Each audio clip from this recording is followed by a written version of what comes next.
私にとってコンフォートっていうことは自然の中でリラックスしていることです。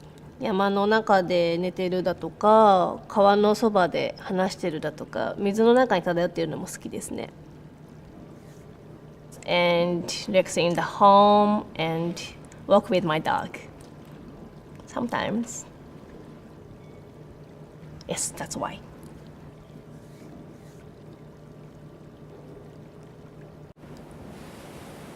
The more time you spend out in the elements, yeah, your body learns to cope with things. When I've been outside and I've got really cold, afterwards you come back and you've got that glow, and then to be able to wrap up warm, that's comfort to me.